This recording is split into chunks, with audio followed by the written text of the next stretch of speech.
नमस्कार साथियों, little investor में आपका स्वागत है। यदि आप हमारे चैनल पर पहली बार आए हैं तो चैनल को लाइक, शेयर और सब्सक्राइब ज़रूर कर दीजिएगा और मेरे द्वारा दी जा रही जानकारी आपको अच्छी लगे तो वीडियो को शेयर ज़रूर करिएगा।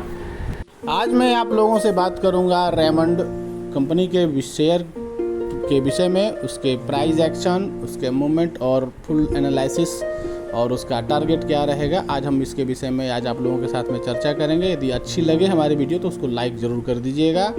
तो अभी हम आगे देखते हैं। तो कंपनी जो है यहाँ पर देखिए, पहले से ही कंपनी का जो the complete man Raymond since 1925 जो कंपनी है 1925 से इनकॉर्पोरेट हुई थी और कंपनी जो है वो इंडिया के अंदर में life style, textile and branded जो अपैरल्स का जो कंपनी है जो बनाती है और वूल और ब्लेंडेड फैब्रिक और शर्टिंग फैब्रिक के क्षेत्र में कंपनी अपना काम करती है। कंपनी का जो मैनेजिंग डायरेक्टर हैं श्री गौतम सिंघानिया और इसका NSE सिंबल है RAYMOND।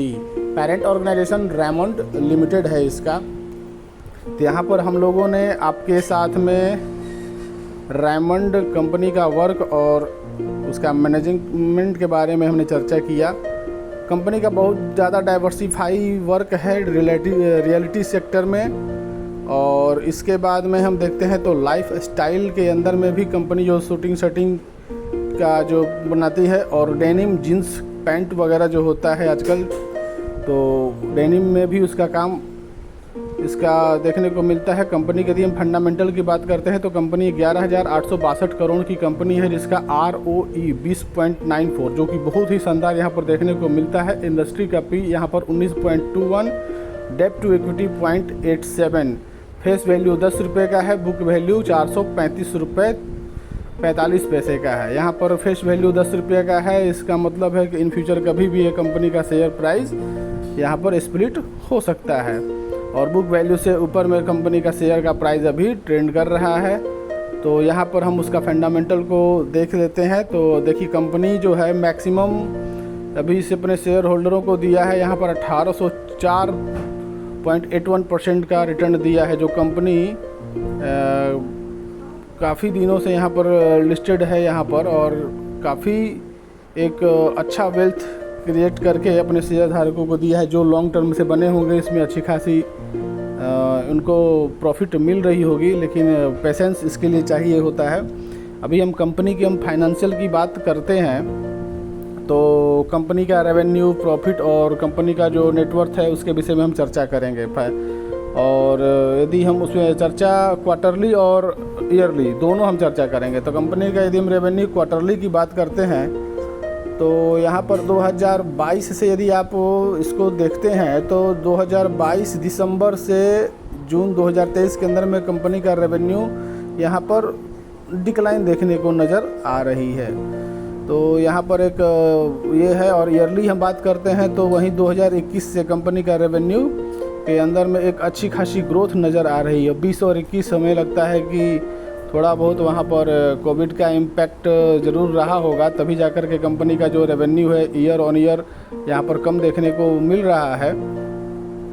कंपनी के यदि हम प्रॉफिट की बात करते हैं तो क्वार्टरली कंपनी की हम प्रॉफिट यहाँ पर काफ़ी अच्छी, करीब 8 गुना से ऊपर मार्च 2023 से जून 2023 के अंदर में करीब प्रॉफिट के अंदर में ग्रोथ नज़र आ रही है। 2022 जून से लेकर के मार्च 2023 जून तक लगभग कंपनी के अंदर में कांस्टेंट रहा है। और ईयर ऑन ईयर बात करते हैं तो कंपनी 2021 के अंदर में घाटे के अंदर में 304 करोड़ का निगेटिव अपना प्रॉफिट दिखलाई थी और 2022 और 23 के अंदर में कंटिन्यू ग्रोथ नज़र आ रही है। 265 करोड़ का 2022 के अंदर में और 2023 के अंदर में 537 करोड़ का कंपनी ने अपना प्रॉफिट यहाँ पर दिखाया था। क्वार्टरली यदि हम कंपनी के नेटवर्थ की बात करते हैं तो 2022 सितंबर के अंदर में 2587 करोड़ का कंपनी का नेटवर्थ था। वहीं जाकर के ईयर ऑन ईयर हम बात और मार्च 2023 के अंदर में 2899 करोड़ का। तो यहाँ पर एक अच्छी खासी क्वार्टर ऑन क्वार्टर यहाँ पर नेटवर्थ में जंप देखने को मिला। और वहीं ईयरली की हम बात करते हैं 2021 से लेकर के 2023 के बीच में कंपनी का जो 2021 में 2,097 करोड़ का नेटवर्थ से कंपनी का जो 2023 के अंदर में नेटवर्थ हो 2899, मतलब 2900 करोड़ का कंपनी का नेटवर्थ करीब 900 करोड़ का करीब जंप देखने को मिल रहा है। यदि हम प्राइस परफॉर्मेंस की बात करते हैं तो कंपनी के अंदर में 1 वीक में निगेटिव 0.37 और 1 मंथ में निगेटिव 10.47 और 3 मंथ में निगेटिव 2.11% का रिटर्न अपने शेयरधारकों को दिया है। जनवरी से लेकर अब तक 20% तथा एक साल के अंदर में 21% और लगभग एक साल के अंदर में लगभग 41.42 और 3 साल के अंदर में कंपनी ने अपने शेयरधारकों को बम्पर 539 लगभग 540% का रिटर्न अपने शेयर धारकों को यहाँ पर देते हुए नज़र आ रही है। तो यहाँ पर एक कंपनी एक अच्छी खासी लॉन्ग टर्म के लिए एक यहाँ पर अच्छा इन्वेस्टमेंट करने का एक मौका यहाँ पर कंपनी के शेयर प्राइस अभी हम लोगों को दे रहा है। यदि हम उसके वॉल्यूम एनालिसिस की बात करते हैं तो कंपनी के अंदर में कल के ट्रेडिंग सेशन में 5 लाख का यहाँ पर ट्रेडिंग हुआ था और इस ट्रेडे में भी 5 लाख एवरेज देखने को मिल रहा है, जिसके अंदर में 76.08% का डिलीवरी बेस बाइंग की गई थी और 1 वीक के अंदर में 4 लाख और 1 मंथ के अंदर में 3 लाख। इसके अंदर में 1 मंथ में लगभग 50.32% का डिलीवरी बेस बाइंग और 1 वीक के अंदर में 56.32% का डिलीवरी बेस बाइंग यहाँ पर देखने को मिल रही है। तो कंपनी के अंदर में एक अच्छी खासी लगातार ट्रेडिंग और उसके अंदर में डिलीवरी बेस बाइंग की जा रही है। यदि हम कंपनी के प्रमोटर की और शेयर होल्डर पैटर्न की बात करते हैं तो प्रमोटर के पास में 49.11% और एफआईआई के पास में 17.76%, जो काफ़ी एक अच्छी खासी एफआईआई के अंदर में अपने होल्डिंग को पकड़ के रखा है और डीआईआईज भी यहाँ पर 5.5% और पब्लिक यहाँ पर 27.62% और अदर 0.01% का इनका शेयर होल्डर पैटर्न देखने को मिल रहा है। तो ये एक अच्छी खासी यहाँ पर हम देखते हैं कि जो इंस्टीट्यूशनल जितने भी हैं यहाँ पर एक अच्छी खासी स्ट्रेंथ के साथ में अपने स्ट्रॉन्ग पकड़ के साथ में अपने इन्वेस्टमेंट को बना कर रखे हुए हैं। प्रमोटर की यदि हम होल्डिंग में बात करते हैं तो कंपनी अपने शेयर को प्लेज के रूप में यहाँ पर 21.81% का यहाँ पर प्लेज अपने शेयरों को रख करके यहाँ पर वर्क कर रही है और धीरे धीरे वहाँ पर हम देखते हैं तो लगभग मार्च 2023 से जून 2023 का क्वार्टर में सेम रहा है। उसके बाद में कंपनी अपने थोड़ा सा दिसंबर 2022 से अपना प्लेस को रिड्यूस की है और कंपनी लगातार रिड्यूस करते हुए नज़र आ रही है। जून 2022 से लेकर के जून 2023 के अंदर में लगभग 10% से ऊपर का। और डेप्ट टू इक्विटी की भी देखते हैं बात 2019 से लेकर के 2023 के अंदर में, तो कंपनी अपने डेप्ट टू इक्विटी को भी लगातार कंटिन्यू कम करते हुए नज़र आ रही है। अभी 2023 के समय में 0.73% का यहाँ पर डेप्ट टू इक्विटी यहाँ पर देखने को मिल रहा है, जो 2019 के अंदर में 1.1 के पर्सपेक्टिव से हमको डेप्ट टू इक्विटी यहाँ पर कम नज़र आ रही है। तो कंपनी यहाँ पर लगभग डेप्ट टू फ्री नज़र आ रही है। और यहाँ पर यदि हम कंपनी के अंदर में एक प्रकार से देखते हैं तो कंपनी यहाँ पर एक बहुत अच्छी खासी लॉन्ग टर्म के लिए यहाँ पर अच्छा देखने को मिल रही है। और मेरे द्वारा दी जा रही जानकारी यदि आपको अच्छा लगेगा तो आप वीडियो को लाइक ज़रूर करिए। और यहाँ पर यदि हम प्रमोटर की बात करते हैं तो प्रमोटर अपने ईयर ऑन ईयर देखते हैं तो यहाँ पर अपने शेयर को थोड़ा सा कम करते हुए नज़र आई है। और एफआईआई के अंदर में और डीआईआईज को मैं देखता हूँ तो यहाँ पर थोड़ा सा एफआईआई यहाँ पर अपने शेयर को बढ़ाते हुए नज़र आ रहा है 16.72% से लेकर के 17.76% और डीआईआई यहाँ पर 5.10 से लेकर के 5.50% यहाँ पर इंक्रीज़ करते हुए नज़र आ रही है। पब्लिक का भी यहाँ पर शेयर यदि देखते हैं तो उसके अंदर में भी हमको डिक्लाइन नज़र आ रहा है। लेकिन एक अच्छी बात है यहाँ पर कि एफआईआई और डीआईआई जो है यहाँ पर अपने शेयर को इंक्रीज़ करते हुए नज़र आ रहे हैं। कंपनी के अंदर में यदि रिजर्व और हम बोरिंग की बात 2012 से करते हैं तो कंपनी के अंदर में यहाँ पर हम देख रहे हैं तो कंटिन्यू कंपनी के जो रिज़र्व हैं यहाँ पर हमको इंक्रीज़ होते हुए देखने को मिल रहे हैं। वहीं 2019 में 1892 और 2020 के अंदर में 2311 करोड़ का यहाँ पर रिजर्व देखने को मिला है। उसके बाद में मार्च 2021 और मार्च 2022 के अंदर में कंपनी के अंदर में मार्च 2022 में देखते हैं तो 2293 करोड़ का रेवेन्यू।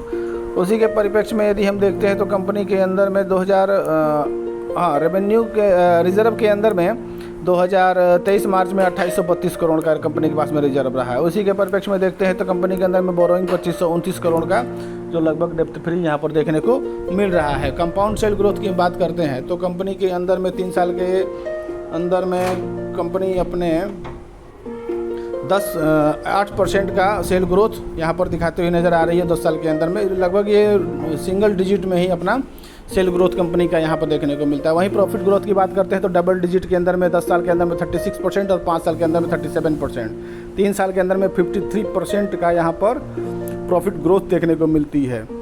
तो ये कंपनी का फंडामेंटल आपको कैसा लगा आप कमेंट में ज़रूर बताइएगा, ताकि हमें भी कुछ आपके कमेंट के माध्यम से कुछ सीखने को मिलेगा। और मुझे लगेगा कि मेरे द्वारा दी जा रही जानकारी यदि आपको अच्छी लग रही है तो मैं उसके लिए और कुछ अलग अलग तरीके से आपके लिए कुछ मैं नया करने को सोचूंगा। यदि हम वहीं बात करते हैं कंपनी के शेयर प्राइस CAGR की बात करते हैं तो डबल डिजिट के अंदर में 1 साल के अंदर में 41% और 3 साल के अंदर में 86%, 5 साल के अंदर में 22% और 10 साल के अंदर में भी 22% का CAGR से कंपनी अपना शेयर प्राइस को ग्रोथ करते हुए नजर आ रही है।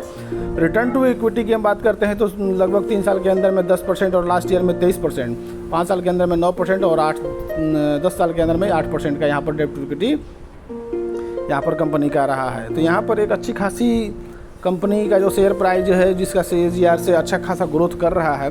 कंपनी के पीयर्स की बात करते हैं तो रेमंड का पीयर्स पेज इंडस्ट्रीज़, KPR मिल, ट्राइडेंट और वेलस्पून, जो ये सारे की सारी कंपनियां जो हैं ये फैब्रिक के क्षेत्र में, टेक्सटाइल के क्षेत्र में काम करती हैं। कंपनी का मार्केट कैपिटल है 11,845 करोड़ का कंपनी है, जो एक स्मॉल कैप में दिखाई देता है। कंपनी का ROE 18.27% का यहाँ पर देखने को मिल रहा है। कंपनी के अंदर में यदि 1 साल का हम प्राइस परफॉर्मेंस की बात करते हैं परसेंटेज की तो 41.42% का अपने शेयरधारकों को यहाँ पर रिटर्न देने में सक्षम रही है। कंपनी का नेट प्रॉफिट हम 521 करोड़ का यहाँ पर और नेट सेल 8,214 करोड़ का नेट सेल कंपनी के अंदर में रहा है। डेट टू इक्विटी 0.73% का। तो यहाँ पर लगभग कंपनी सभी अपने पेयर्स के अच्छे खासे यहाँ पर प्रॉफिट और रेवेन्यू जनरेट करने में सक्षम रही है। और यहाँ पर यदि हम एनालिटिक्स की बात करते हैं तो यहाँ पर 100% इस शेयर को बाई करने की सलाह दी जा रही है। यहाँ पर जो भी विशेषज्ञ जो होते हैं वो अपने यहाँ पर शेयर के अंदर में बाई करने की सलाह दी जा रही है। और होल्ड में और सेल में हम देखते हैं तो 0%। कहने का मतलब है कि कंपनी के अंदर में अभी हम बाई करके चल भी सकते हैं, तो एक यहाँ पर अच्छी खासी हमें वेल्थ जनरेट करने को मिल सकता है। कंपनी ने 1 महीने के अंदर में नेगेटिव 10.44 और 1 महीने के अंदर में 41.42% का रिटर्न अपने शेयरधारकों को दिया है। इसका बीटा 1.40 दिखने को मिल रहा है। पी रेशियो 22.44 और सेक्टर का पी 65.24, जिसकी तुलना करते हैं सेक्टर और कंपनी के से तो कंपनी का शेयर का जो प्राइस है अभी भी अंडर वैल्यू यहाँ पर देखने को मिल रहा है। और कंपनी यहाँ पर डिविडेंड यील्ड 0.17 और सेक्टर का डिविडेंड यील्ड 0.60 यहाँ पर है। कंपनी यहाँ पर इंस्टेंटली यहाँ पर एक अपने शेयरधारकों को डिविडेंड भी यहाँ पर प्रोवाइड करती है। कंपनी के यदि हम बात करते हैं मोतीलाल ओसवाल यहाँ पर कंपनी के अंदर में शेयर का टारगेट 2600 रुपये तक का यहाँ पर दिया है। तो आप अपना एनालिसिस करेंगे स्वयं, और मेरे द्वारा दी जा रही जानकारी यदि आपको अच्छी लग रही होगी तो आप हमारे चैनल को ज़रूर सब्सक्राइब करिएगा। कंपनी के अंदर में यदि हम ब्रांड की बात करते हैं तो कंपनी के कुछ ब्रांड हैं, park Avenue, colour plus, parks, ethnics, Kamasutra और JK सुपर ड्राइव। ये कंपनी के कुछ ब्रांड हैं जो कंपनी आप अक्सर नाम सुने होंगे। पार्क एवेन्यू जो हमको लगता है कि एक बहुत अच्छी खासी इसका ब्रांडिंग है, और कलर प्लस, कामसूत्रा, ये सब जो कंपनियां हैं ब्रांडेड हैं, ये सब अच्छी खासी मार्केट के अंदर में अपनी पकड़ बना कर रखी हुई हैं। तो यदि आपको हमारे द्वारा दी जा रही जानकारी अच्छी लगे तो हमारे वीडियो को लाइक ज़रूर करिएगा। Thanks for watching. यदि आपके पास में डीमैट अकाउंट नहीं है तो डिस्क्रिप्शन में दिए गए लिंक के माध्यम से अपना अकाउंट